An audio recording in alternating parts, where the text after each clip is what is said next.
Hello friends, नमस्कार। आप सभी को नमस्कार, सभी का वेलकम इस क्लास में। You all are welcome to this class. Live class में जितने स्टूडेंट्स ऑलरेडी ज्वाइन कर चुके हैं, क्विकली वो कंफर्म कर देंगे आपका ऑडियो वीडियो एक्सेसिबल है। All students in the live class who have already joined, please confirm quickly your audio video is okay so that we can start. कर दीजिए कंफर्म क्विकली। तो चलिए अब हम शुरू करते हैं आज का डिस्कशन। आज का हमारा डिस्कशन कंटिन्यूएशन है फ्रॉम द प्रीवियस सेशन। तो प्रीवियस वीडियो अगर आपने नहीं वॉच किया तो उसको ज़रूर वॉच कर लेना।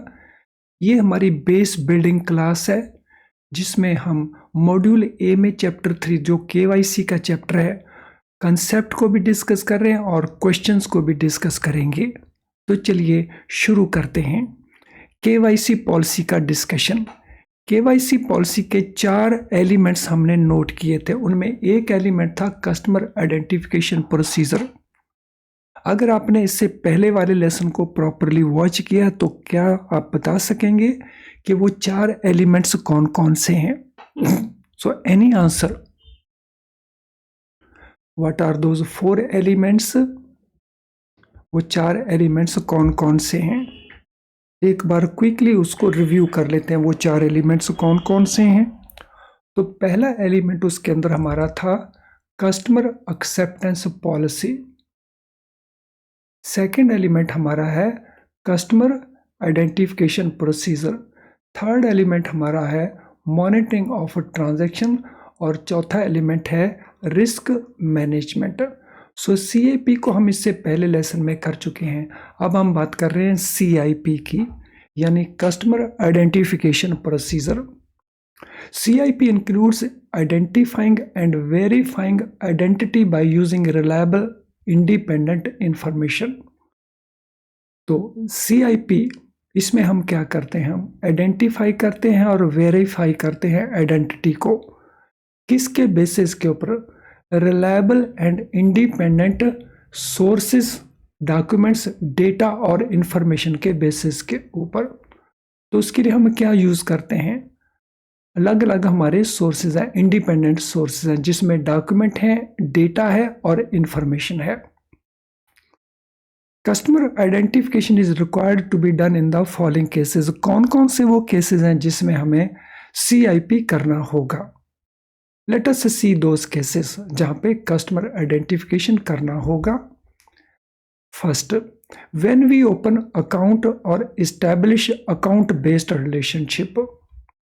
जब भी हम अकाउंट ओपन करें, या उसी को हम अलग तरीके से कह सकते हैं इस्टेब्लिशिंग अकाउंट बेस्ड रिलेशनशिप, तो उस केस में हमें CIP की जरूरत पड़ेगी।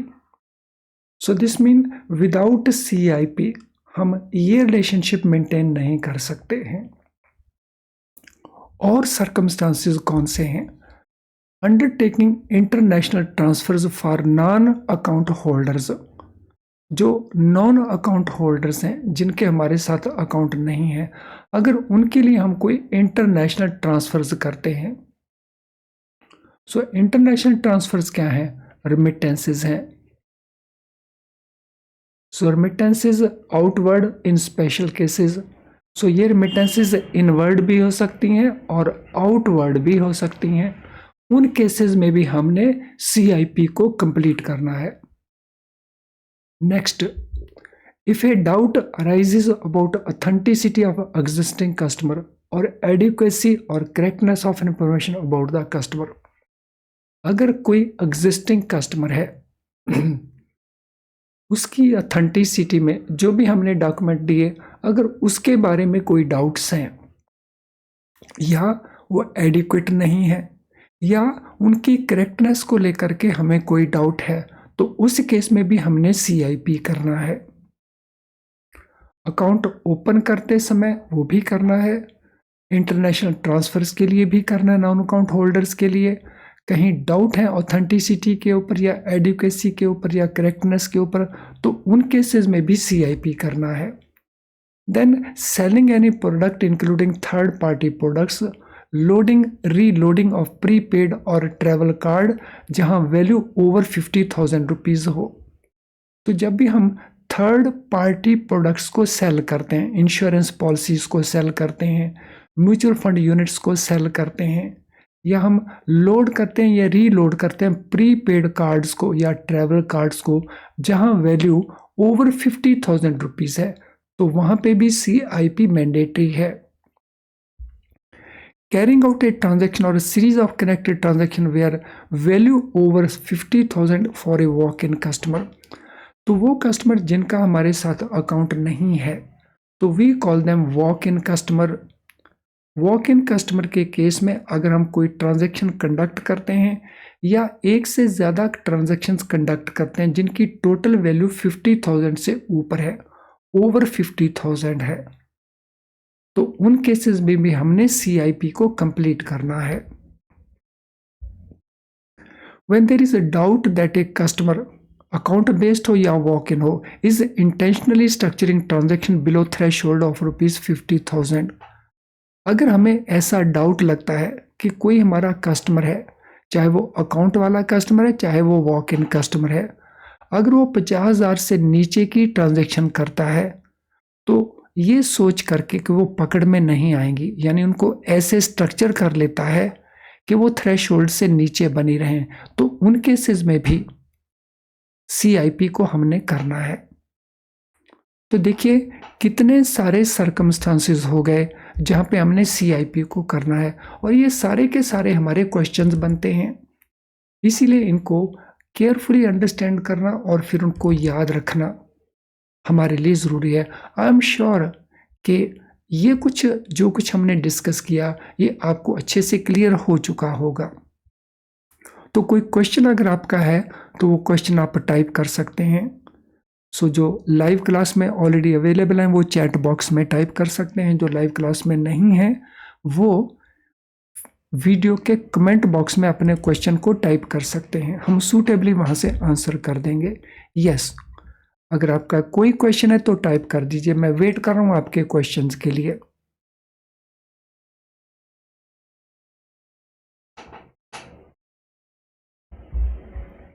Yes, anyone having any question, किसी का कोई क्वेश्चन हो? So question number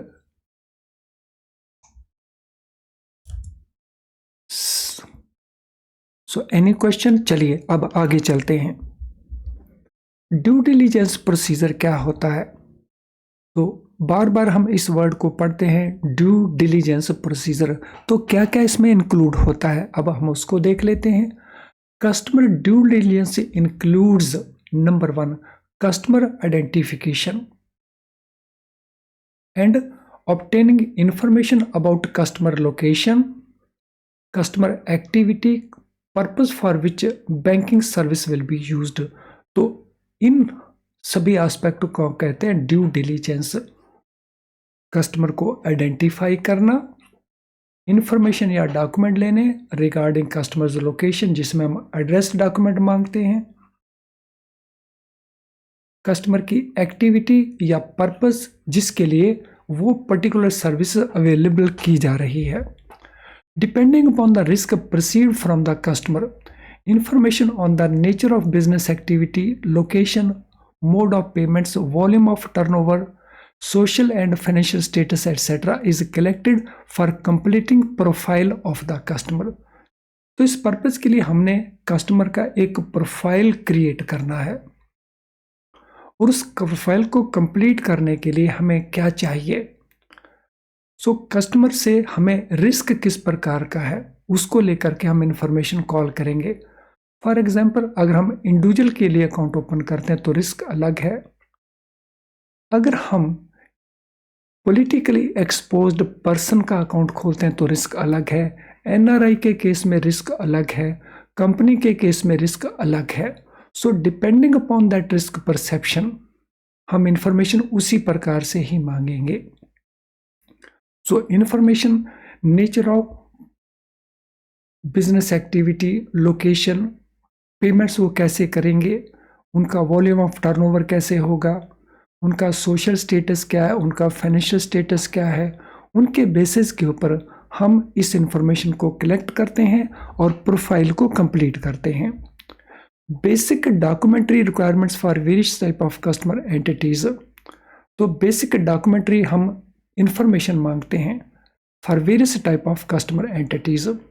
so banks can also ask for additional document if it's considered necessary.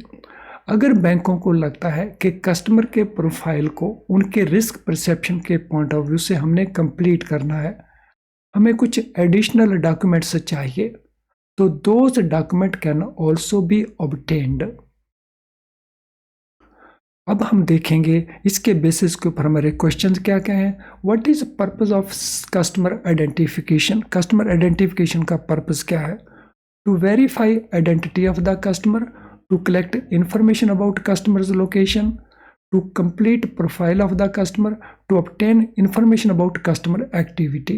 तो पर्पस क्या लगता है आपको? कस्टमर आइडेंटिफिकेशन हम करते हैं जो।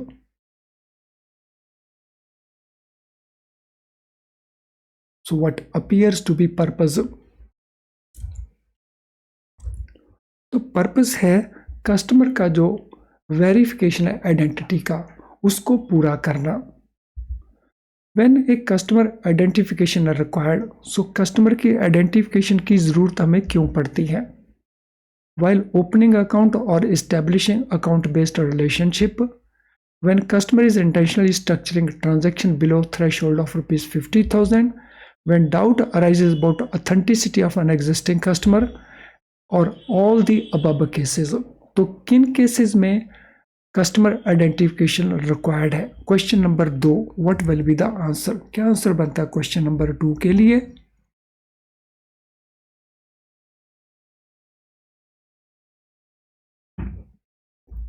What is answer for question number 2? So account open करते समय, इस्टेब्लिश करते समय इन दोनों केसेस में जरूरत पड़ती है।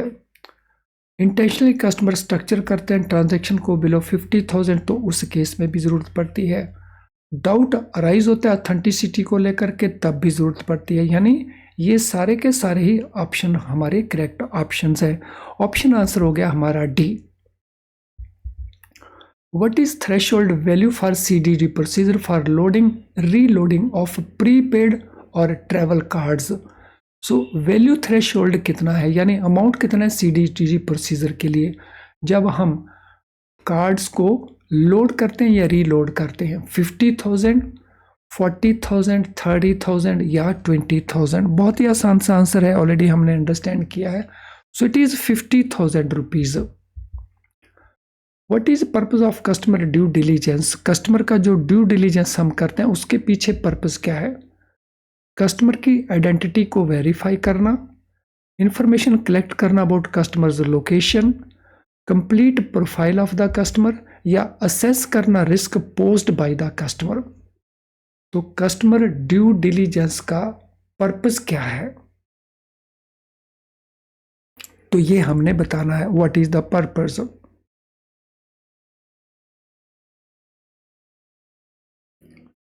सो कौन सा ऑप्शन आपको लगता है कि वो करेक्ट आंसर है? तो इसमें हमारा जो ऑप्शन डी है, जो रिस्क हो सकता है उसके साथ डील करके उस रिस्क को असेस करना।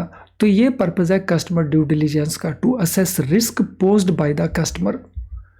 What is basic documentary requirement for various type of customer entities. Basic documentary requirement क्या है? इंफॉर्मेशन ऑन नेचर और business activity, information on volume of turnover, information on social and financial status, या ये सारे के सारे ही। तो हम डिफरेंट टाइप ऑफ कस्टमर्स के लिए डॉक्यूमेंट्री रिक्वायरमेंट करते हैं। तो ये किन केसेस के अंदर, या what is basic documentary requirement? तो इन केसेस में बेसिक डॉक्यूमेंट्री रिक्वायरमेंट क्या है? क्वेश्चन नंबर 5, क्या आंसर बनता है क्वेश्चन नंबर 5 के लिए? तो ये तो सारे के सारे ही लगते हैं बनते हैं। नेचर एंड बिजनेस एक्टिविटी वो इंफॉर्मेशन, वॉल्यूम ऑफ टर्नओवर वो information, social and financial status के ऊपर इंफॉर्मेशन, ये सारी की सारी इंफॉर्मेशन की जरूरत है। तो ऑप्शन डी हमारा आंसर बन जाएगा। तो अगला जो पार्ट है, अब customer due diligence procedure individual के लिए क्या है वो हम देखेंगे। सो CDD for individual customers. So customers can be individual, customers can be entities, और एंटिटीज के अंदर हमारे पास क्या क्या आ जाएंगे। सो एंटिटीज के अंदर हमारे पास पार्टनरशिप्स आ जाएंगे, कंपनीज आ जाएंगी, ट्रस्ट आ जाएंगे, HUF आ जाएंगे, लेकिन यहां पे हम बात कर रहे हैं इंडिविजुअल की।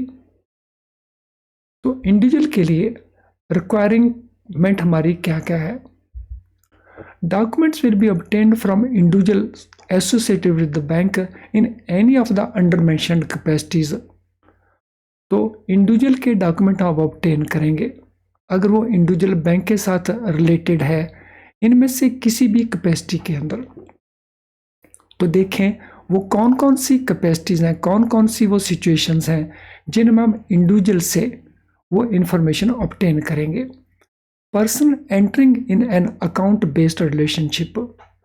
सो जिस कस्टमर के नाम से हम अकाउंट ओपन करने वाले हैं, ए के नाम से, पी के नाम से, जेड के नाम से, तो अकाउंट हम जिनके नाम से ओपन करने वाले हैं। Beneficial owner of legal entity customer. तो लीगल एंटिटी कस्टमर कौन है? लीगल एंटिटी कस्टमर हैं जैसे पार्टनरशिप को हम यहाँ पे लेते हैं KYC पर्पस के लिए, कंपनी को भी लेते हैं, तो ये लीगल एंटिटी कस्टमर्स हैं। तो इनके जो बेनिफिशियल ओनर्स हैं तो उनकी इंफॉर्मेशन हम लेंगे। जैसे पार्टनरशिप के केस में पार्टनर्स बेनिफिशियल ओनर्स हैं, तो उनसे रिलेटेड ये इंफॉर्मेशन हम ऑब्टेन करेंगे। An authorised signatory of a legal entity customer. For example अगर कंपनी हमारा कस्टमर है तो कंपनी डायरेक्टली हमारे पास नहीं आती साइन करने के लिए, कंपनी ऑथोराइज करती है किसी को to act on their behalf. यानी कंपनी के अंदर जो ऑथोराइज्ड पर्सन है, ऑथोराइज्ड बाय बोर्ड, तो उनके डॉक्यूमेंट भी हम ऑब्टेन करेंगे। जैसे आप कंपनी के केस में जो लोग अकाउंट ऑपरेट करते हैं उनका आइडेंटिटी डॉक्यूमेंट डिमांड करते हैं। पार्टनरशिप के केस में भी आप पार्टनर्स के आइडेंटिटी डॉक्यूमेंट को ऑब्टेन करते हैं। Power of Tourney holder of a legal entity customer.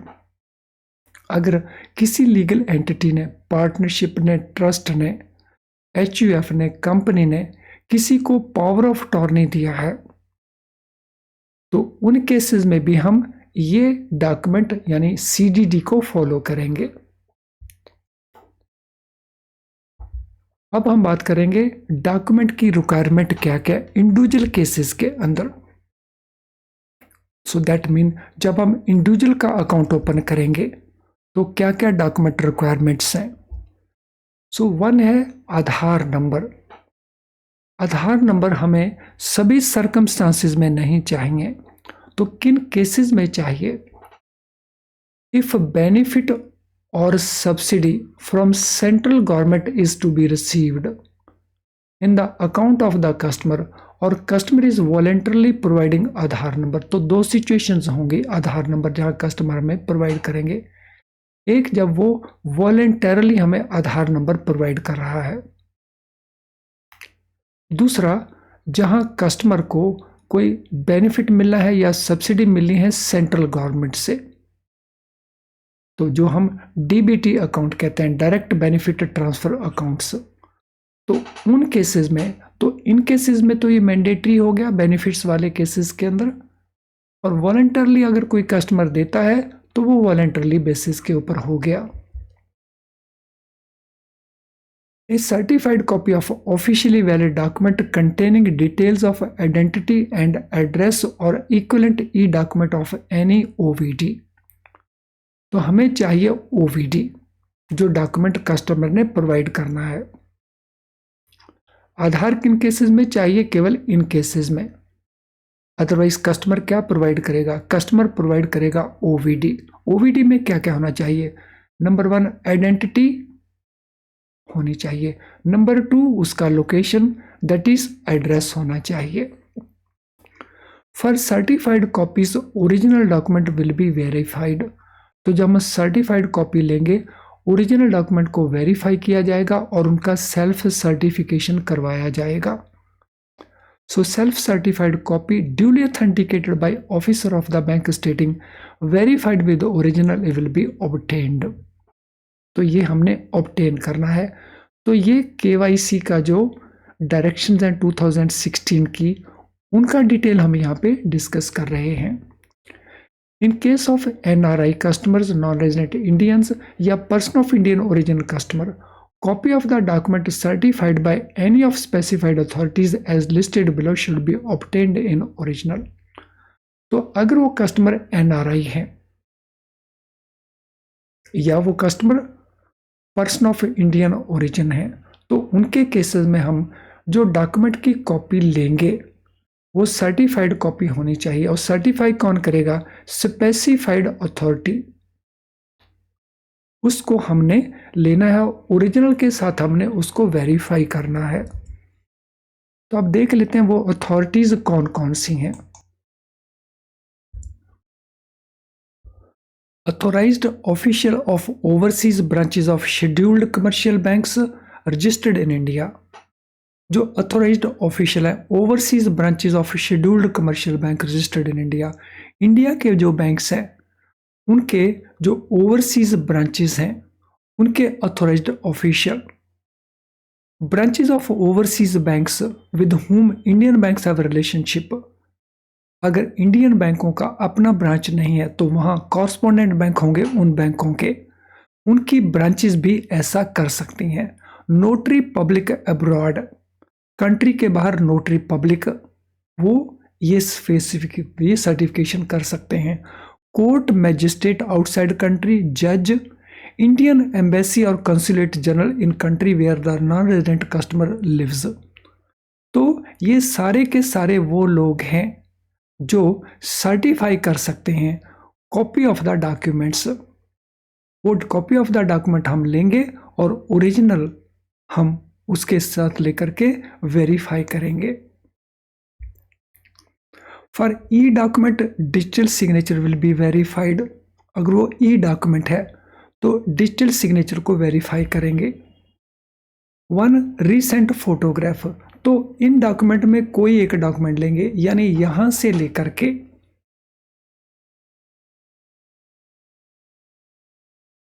यहां तक, सो ए पार्ट है ये, तो ये डॉक्यूमेंट आप ऑब्टेन करेंगे। इसके अलावा one recent photograph where an equivalent e document is not submitted. Then PAN number हम लेंगे और अगर पैन अवेलेबल नहीं है तो फॉर्म नंबर 60 लिया जाएगा या इक्विवेलेंट ई डॉक्यूमेंट को ऑब्टेन किया जाएगा। Any such document including in respect of nature of business and financial status of customer और equivalent e document thereof as may be required by the regulated entity. तो इसके अलावा specific cases में हम कोई और डॉक्यूमेंट भी मांग सकते हैं। तो यहाँ पे 3 इंपॉर्टेंट डॉक्यूमेंट हमारे हुए। एक हुआ हमारा इधर आधार नंबर और ओवीडी। नॉन रेजिडेंट कस्टमर के केस में इस फॉर्मेलिटी को भी पूरा करेंगे। एक रीसेंट हमें फोटोग्राफ चाहिए जहां पे N equivalent e document is not submitted. Pan लेंगे और फॉर्म नंबर 60 लेंगे अगर पैन अवेलेबल नहीं है। तो ये 3 इंपॉर्टेंट डॉक्यूमेंट हैं जो अकाउंट ओपन करते समय हम ऑब्टेन करेंगे। इससे पहले कि हम अगले पार्ट को कवर करें, this is important information for you friends. क्या आप अपना प्रेपरेशन IIBF बुक्स को यूज करके कर रहे हैं? अगर ऐसा है तो आपके सामने कुछ इश्यूज हो सकते हैं। For example, these books are easy not easy to understand, they are difficult to understand. इनमें जो कुछ लिखा है जैसे लिखा है आपको उसे अंडरस्टैंड करने में डिफिकल्टी लगती है, आपको बार बार करना पड़ता है, फिर भूल जाते हैं, रिटेन नहीं कर पाते। तो ये डिफिकल्टी आपकी हो सकती है। सेकेंडली, क्योंकि डिफिकल्ट टू अंडरस्टैंड है, बार बार हमें पढ़ना पड़ता है और काफ़ी लंबे लंबे टॉपिक्स हैं, तो बहुत टाइम कंज्यूमिंग भी है और आपके पास उतना टाइम अवेलेबल नहीं होता। देन प्रैक्टिस आप करना चाहते हैं क्वेश्चन से, लेकिन इनके अंदर क्वेश्चन हैं हर चैप्टर के अंत के ऊपर, लेकिन फ्यू प्रैक्टिस क्वेश्चंस हैं, काफ़ी नहीं हैं। तो अगर आप इस प्रकार के इश्यूज फेस कर रहे हैं तो इसका सॉल्यूशन है हमारे बेस्ट क्वालिटी लो प्राइस्ड वीडियो लेसन्स में। इन वीडियो लेसन को जब आप यूज़ करते हैं तो इनमें जो हम कंसेप्ट को एक्सप्लेन करते हैं सिंपल बना करके, एक तो आप उसको बहुत अच्छे से अंडरस्टैंड कर जाते हैं, दूसरा आप उसको क्विकली अंडरस्टैंड कर जाते हैं। तो ये दोनों ही आपके इश्यूज उससे एड्रेस हो जाते हैं। और इस पार्ट के लिए हमारा क्वेश्चन बैंक अवेलेबल रहता है आपको, तो जहाँ पे मल्टी चॉइस क्वेश्चंस आपको मिल जाते हैं और एग्जाम के पास जाकर के आपको मेमोरी रिकॉल्ड क्वेश्चन भी अवेलेबल हो जाते हैं। तो अगर इतना कुछ अवेलेबल है आपकी इशू को सॉल्व करने के लिए, तो then why not to use it.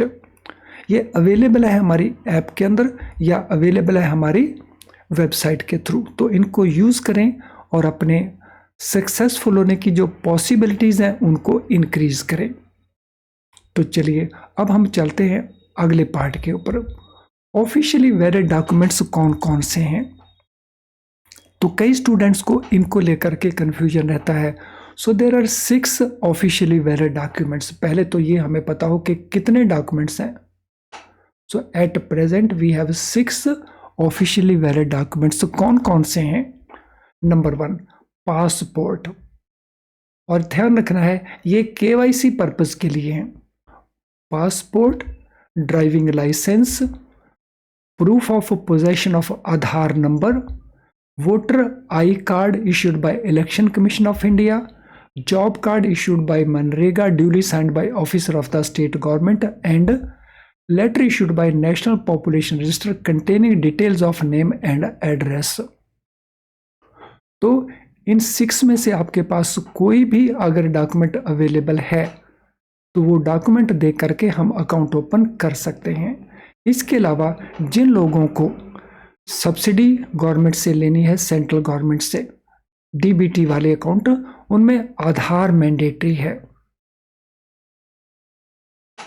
लेकिन सभी केसेस में आधार मैंडेटरी नहीं है, तो इनमें कोई भी एक ऑफिशियल वैलिड डॉक्यूमेंट हमारे लिए काफ़ी है। तो अब हम देखते हैं इनसे रिलेटेड क्वेश्चंस क्या है। Which of the following individuals require CDD customer due diligence, किसको चाहिए? तो देखिए इनमें कौन सा हमारा ऑप्शन आंसर बनता है।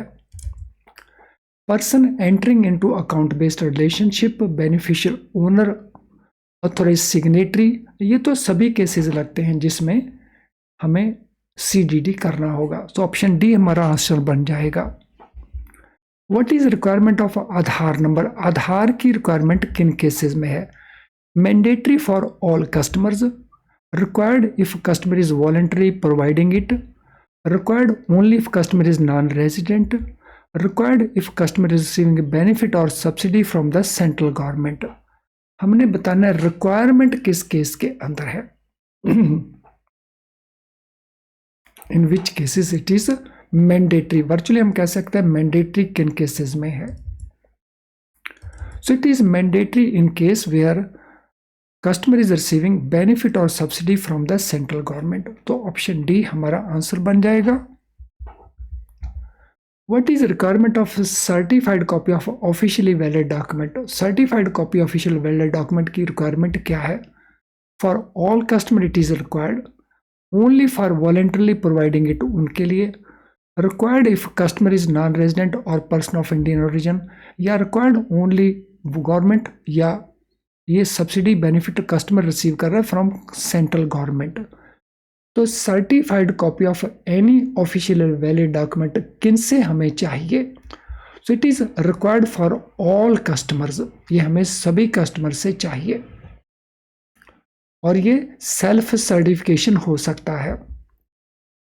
What is requirement for PAN, PAN की requirement mandatory for all customers, required only if customer is voluntarily providing, required if customer is NRI और PIO, या required for where customer are availing benefit और subsidy from central government. तो PAN का requirement किन customer के cases के अंदर है?